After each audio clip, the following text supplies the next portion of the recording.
Hello students, class 10th. Once again I am here. Today I am teaching you the video 8 of the chapter The Nationalism in India कि किस तरीके से हमने इस chapter में पढ़ा। आइए आप देखते हैं कि किस तरीके से जो पार्टिसिपेंट्स थे उन्होंने इस आंदोलन को कैसे देखा या कैसे लिया। Let us now look at the different social groups that participate in the civil division movement. आइए देखते हैं कि जो सिविल सविनय अवज्ञा आंदोलन था उसमें जो अलग अलग समुदाय थे, समूह थे,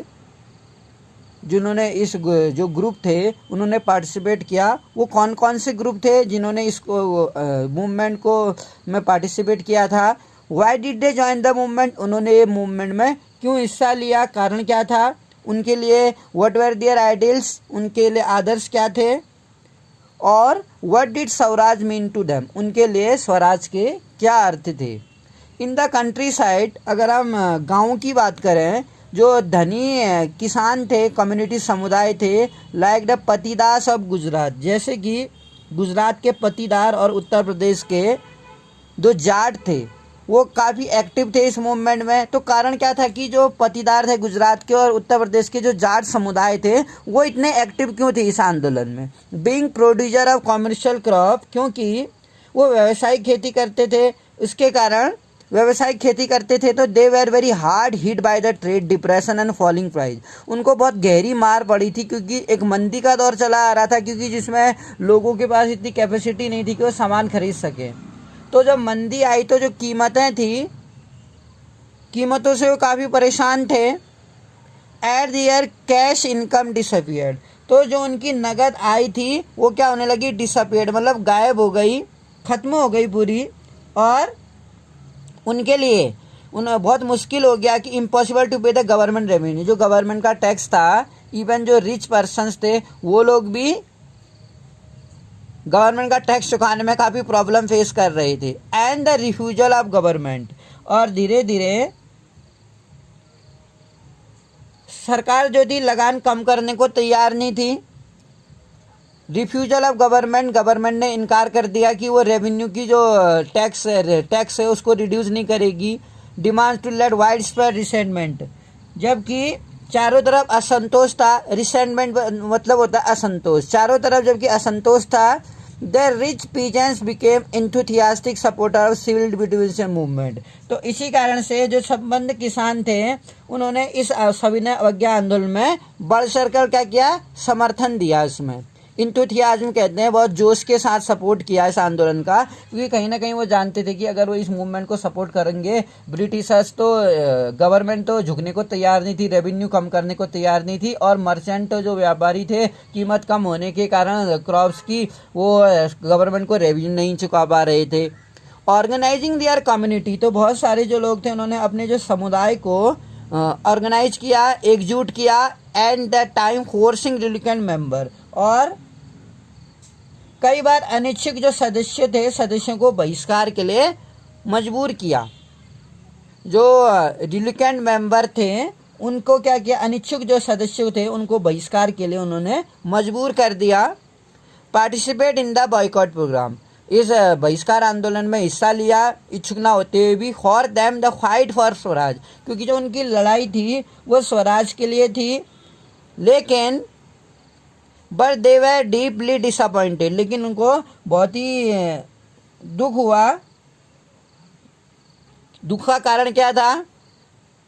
क्योंकि the movement was call of, ये मूवमेंट को 1931 में वापस लिया गया without the revenue rate being revised, क्योंकि 1931 में जब जो लगान थे, रेवेन्यू थे, उनकी जो दरें थी वो बिना घटे ही ये आंदोलन वापस ले लिया, यानी कोई सक्सेस नहीं रहा।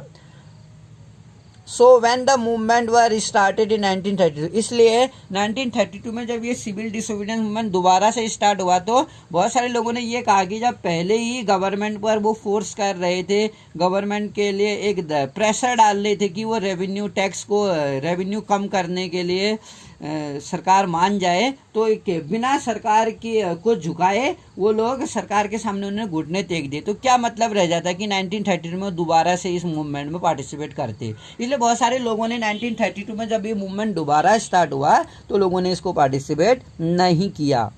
जो पुअर पीजेंट्स थे, गरीब किसान थे,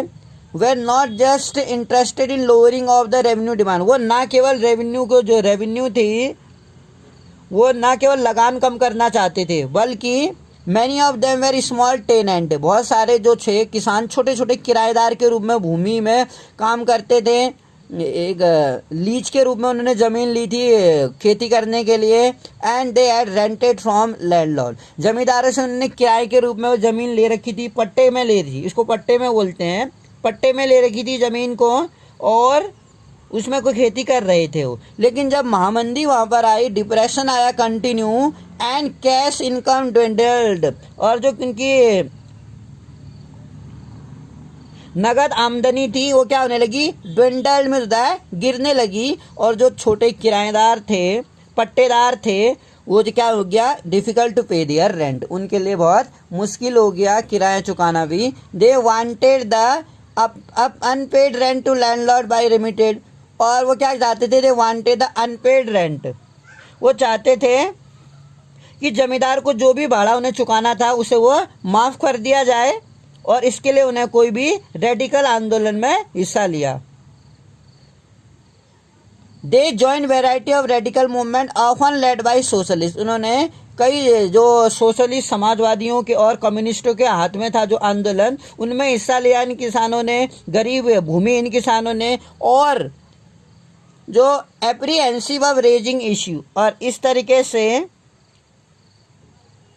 जो अमीर किसान और जमींदारों की नाराजगी के भय से कांग्रेस भाड़ा विरोधी आंदोलन को समर्थन देने में प्राय हिचकिचाती थी। हम देखते थे Congress was unwilling to support no rent campaigning in most place, क्योंकि जो कांग्रेस को फंड मिलता था वो इन्हीं जमींदारों के द्वारा, लैंडलॉर्ड के द्वारा मिलता था। अगर ये इन लैंडलॉर्डों के अगेंस्ट जाते और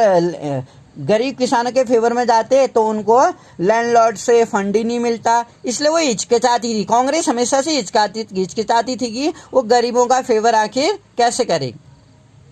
तो इस तरीके से हमने देखा कि अमीर किसान और जमींदार की नाराजगी के भय से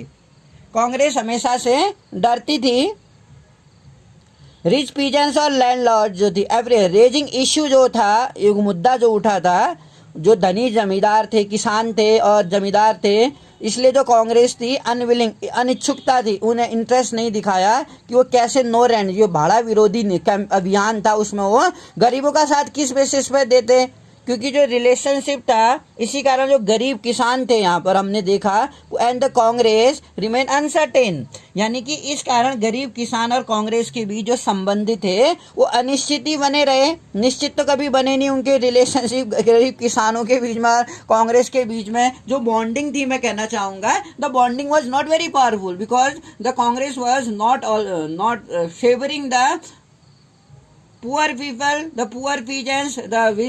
the campaign started by the poor farmers के द्वारा जो उन्होंने कैंपेन चलाया था कि वो भाड़ा नहीं देंगे, भाड़ा विरोधी आंदोलन वो चला रहे थे, उसमें कांग्रेस ने उनका साथ कभी नहीं दिया, इसलिए किसान उनके साथ कभी नहीं आए। और इसी के साथ साथ अगर हम देखें जो व्यावसायिक वर्ग था, इसमें जो बिजनेस क्लास थे, जो व्यवसाय करता था, व्यापार करता था, अब उन लोगों की क्या दशाएं थी, हाउ डिड दे रिलेट, वो इस सिविल डिसोसिएशन मूवमेंट को के बारे में उन्होंने क्या रुख अपनाया, कैसे रिलेट करते थे वो। अब अगर हम देखें उस समय during the first world war, पहले विश्व युद्ध के दौरान, जो हमने देखा कि इंडियन मर्चेंट यानी भारतीय जो व्यापारी थे और इंडस्ट्रियल यानी उद्योगपति थे, उनको बहुत ज़्यादा मुनाफा हुआ। क्यों? क्योंकि वो उस समय मुनाफा उन्होंने कमाया, तो उससे क्या हुआ, वो पावरफुल, शक्तिशाली हो गए। अब भाई उनके पास पैसा ज़्यादा आ गया फर्स्ट वर्ल्ड वॉर के दौरान, तो बहुत सारे जो व्यापारी थे, उद्योगपति थे, वो शक्तिशाली हो गए। Keen on expanding their business, और वो क्या करने लगे, अपना जो कारोबार था उसको बढ़ाने लगे। They now reacted against colonial policy, और वो इतने शक्तिशाली हो गए थे कि वो जो उपनिवेश थे, जो कॉलोनी बोलते हैं उपनिवेश को, जो उपनिवेशिक जो नीतियां थी उसमें क्या करने लगे, उनका विरोध करने लगे। और इसके कारण क्या हुआ, they wanted protection against import of foreign goods, वो क्या चाहते थे, ये विदेशी वस्तुओं के आयात से सुरक्षा चाहते थे, क्योंकि जो विदेशों से वस्तुएं इंपोर्ट की जाती थी वो शायद ज़्यादा सस्ती चीज़ें थी, कंस्ट्रक्शन कॉस्ट कम था, इसलिए वो चाहते थे कि जो फॉरेन गुड्स इंपोर्ट किया जा रहा है उसमें क्या हो, उनको सेफ्टी मिले, कम हो इंपोर्ट वहाँ से, जिससे कि वो ज़्यादा से ज़्यादा यहाँ पर मैन्युफैक्चर करें और उसको सेल करें। और इसी तरह से and a rupee sterling foreign exchange ratio that would discourage import. तो इस कारण से जो रुपया और स्टेरलिंग था, विदेशी विनिमय अनुपात में बदलाव चाहते थे। रुपया और स्टेरलिंग का जो हमारे भारत का रुपया है और उनके देश की जो करेंसी है, उसमें जो फॉरेन एक्सचेंज होता है उसमें वो क्या चाहते थे, बदलाव चाहते थे, एक्सचेंज चाहते थे, दे वुड डिस्करेज, जिससे कि क्या होगा, आयात जो हो रहा है उसमें कमी आ जाए। और इस कारण से टू ऑर्गेनाइज बिजनेस, वो बिजनेस को ऑर्गेनाइज करने के लिए उन्होंने क्या किया, इंडस्ट्रियल और कॉमर्शियल कांग्रेस की स्थापना की।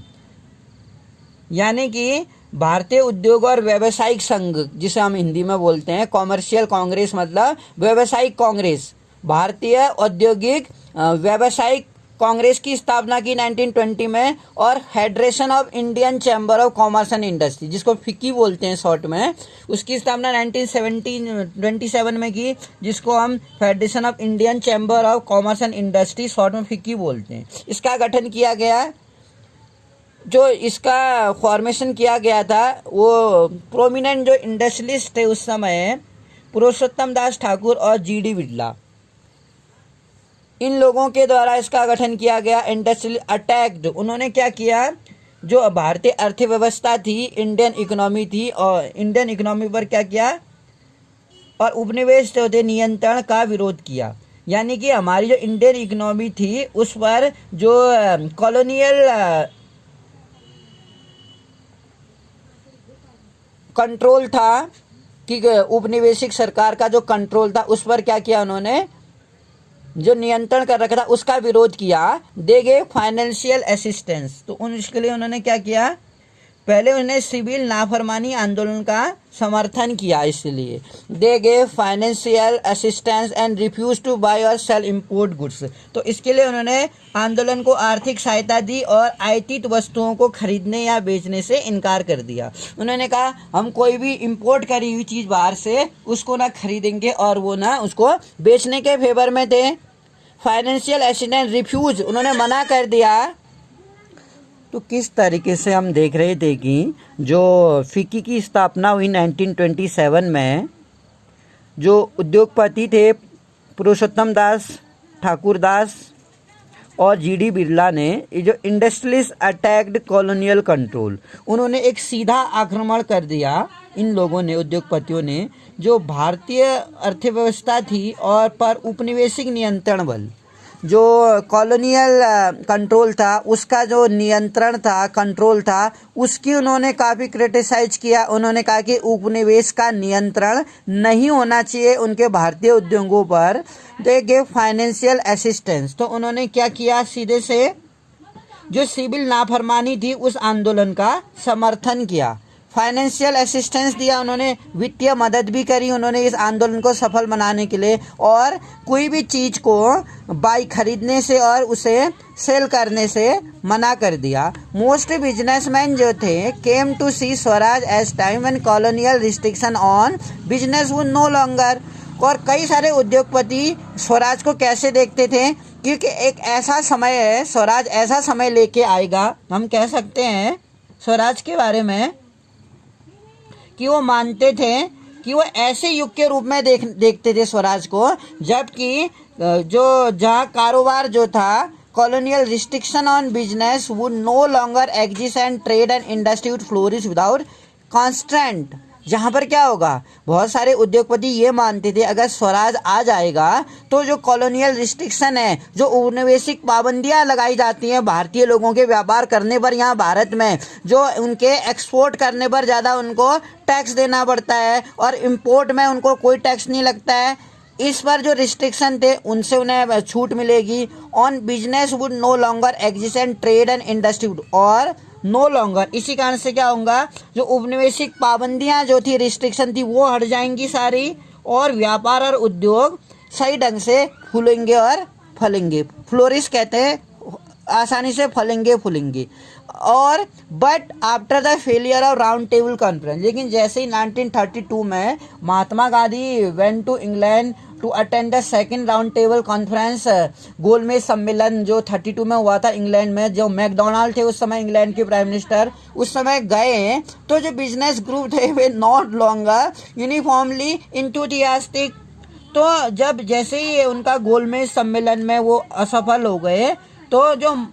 उनका संगठन था, व्यवसायिक जो संगठन था, बिजनेस ग्रुप था, वो यूनिफॉर्मली इंथुसियास्टिक, यूनिफॉर्मली मतलब सही ढंग से वो फला फूला नहीं, उनके उत्साह में क्या हो गया, मंद पड़ गया उनका संगठन का उत्साह। तो इसी कारण से they were apprehensive of the spread of militant activity, उन्होंने क्या किया, जो उग्र गतिविधियां का भय था उन्हें, जो उग्र गतिविधियां हो रही थी, apprehensive spread of militant activity जो थी, उनका बहुत डर लग रहा था उन्हें, हो सकता था कि आर्मी उनके लिए एक मुश्किलें खड़ी कर देती, और इस तरीके से ये क्या कह सकते हैं, prolong disruption of business as well as of growing influence of socialism among the youngest member of Congress. कहना चाह रहा है कि उन्हें जो उग्र गतिविधियों का भय था और वह लंबी अशांति की आशंका, और कांग्रेस के युवा सदस्यों में समाजवाद के बढ़ते प्रभाव से डरे हुए थे, क्योंकि जो कांग्रेसी थे उस समय, कांग्रेस पार्टी के उसमें जो युवा लोग थे वो समाजवाद को ज़्यादा बढ़ावा देते, समाज में इक्वलिटी लाना चाहते थे,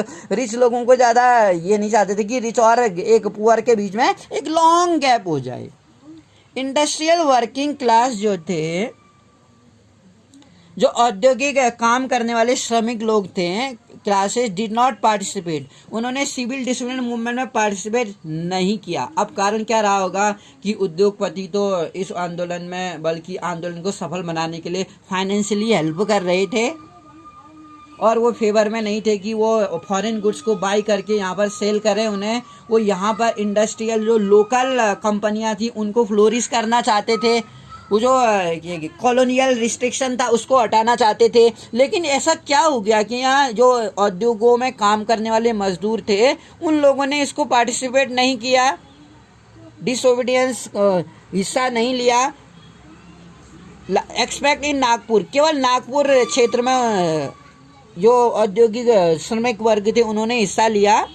बाकी हिस्सों में इन्होंने, बाकी जगहों पर हिस्सा नहीं लिया। एज द इंडस्ट्रियलिस्ट केम, और जैसे ही हम देखते हैं उद्योगपति कांग्रेस के नज़दीक आ रहे थे, क्लोज टू कांग्रेस, बड़े बड़े उद्योगपति थे, क्योंकि भाई उद्योगपति क्या करते थे, कांग्रेस को मूवमेंट के लिए फाइनेंस करते थे, हेल्प करते थे, और वर्कर स्टेड अलो, और इस तरीके से क्या हुआ, जो मजदूर थे कांग्रेस से छिटकने लग गए थे, स्टेड अलूफ माने होता है दूर भागने लग गए थे या छिटकने लग गए थे। But in spite of that some worker did participate in civil disobedience movement, लेकिन इसके बावजूद हम देखते हैं कि फिर भी कुछ मजदूरों ने सविज्ञा आंदोलन में क्या किया, हिस्सा लिया, और उन्होंने क्या किया, participate in civil disobedience movement and selectively adopting some of ideas, और गांधी जी के जो कार्यक्रम थे उनमें हिस्सा, उनके विचारों से भी प्रभावित थे, उनमें वो शामिल भी हुए, जैसे विदेशी वस्तुओं का बहिष्कार, जैसे गांधी जी की जो विचारधारा थी, और विचारों को कम वेतन और खराब कार्य स्थितियों के खिलाफ अपनी लड़ाई में जोड़ दिया। अब हम देखते हैं कि उन्होंने बॉयकॉट किया फॉरेन गुड्स का, कि हम विदेशी वस्तुओं का बहिष्कार करते हैं, या विदेशी कपड़ों को की होली जलाई गई, a part of their own movement, वो अपने मूवमेंट के उस स्तर में उन्होंने इसको जोड़ लिया, जहाँ काम करते थे उनको वहाँ कम मजदूरी मिलती थी, खराब परिस्थितियों में काम करते थे, वो जो वर्किंग कंडीशन थी मजदूरों की वो शायद ज़्यादा अच्छी नहीं थी।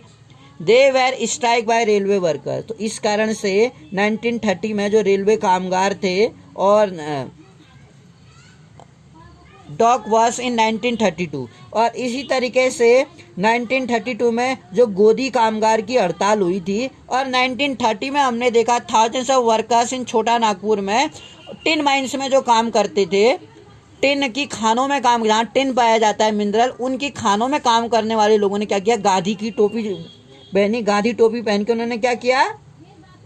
रैली और बहिष्कार अभियान में हिस्सा लिया, कई पार्टिसिपेट किया, प्रोटेस्ट रैलीज में उन्होंने पार्टिसिपेट किया, और बॉयकॉट कैंपेन, बहिष्कार आंदोलन में हिस्सा लिया उन मजदूरों ने, गांधी जी का साथ दिया। But Congress was reluctant to include worker demand as a part of the programme, लेकिन फिर भी हम देखते हैं, फिर भी कांग्रेस अपने कार्यक्रम में मजदूरों की मांगों को